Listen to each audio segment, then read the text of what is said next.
full moon rises on another episode of Werewolf Gaming, where we've just hit 100 subscribers. My first milestone. Thank you all for your support.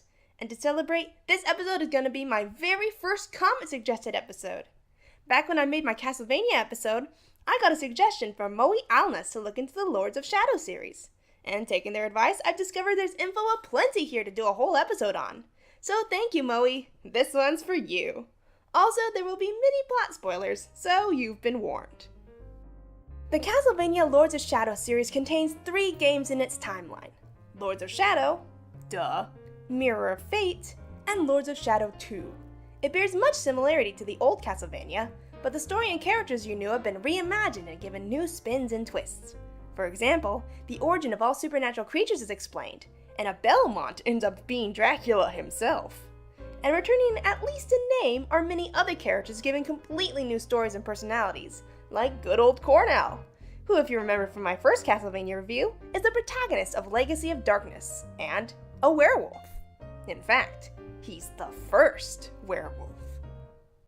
See, the story of Lords of Shadow is that 3 holy knights, Cornell, Zorbeck, and Carmilla, founded the Brotherhood of Light long ago to fight evil creatures in God's name.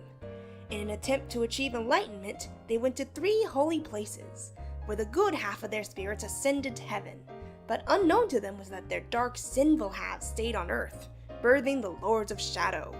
Carmilla became the first vampire, Cornell became the first werewolf, and Zorbeck became the first necromancer. For 3 people intent on getting rid of evil, they sure accidentally create a lot of it. Whoopsie daisy.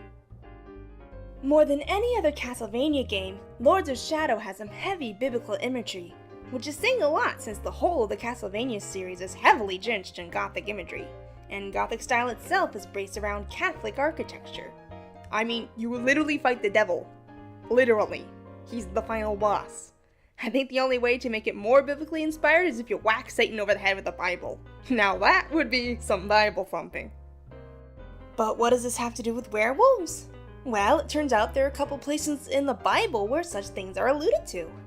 In Genesis, there's a story of Jacob and his brother Esau, who is described as being very hairy, so much so that in order to trick his blind father out of Esau's birthright, Jacob's mother put lamb fur on Jacob's palms and neck to feel hairy to his father. Such hairiness on Esau's part may pin him as a sufferer of the werewolf syndrome hypertrichosis, a condition where hair grows in places it doesn't usually grow. Check out my Sims episode for more on that. But there's another instance of quote-unquote lycanthropy in the Bible. In Daniel 4, King Nebuchadnezzar is given a dream that for his arrogance he would spend 7 years in the wilderness, eating grass like an ox while his hair and nails grew out before God would return his human mind to him. Now, yes, this isn't lycanthropy as most people would think of it, but thinking that you're an animal is a mental illness called clinical lycanthropy. It's a very rare mental condition that usually only happens in conjecture with something like schizophrenia or bipolar disorder. If you'd like me to go more in depth, I may dedicate an episode on it in the future, so stay tuned.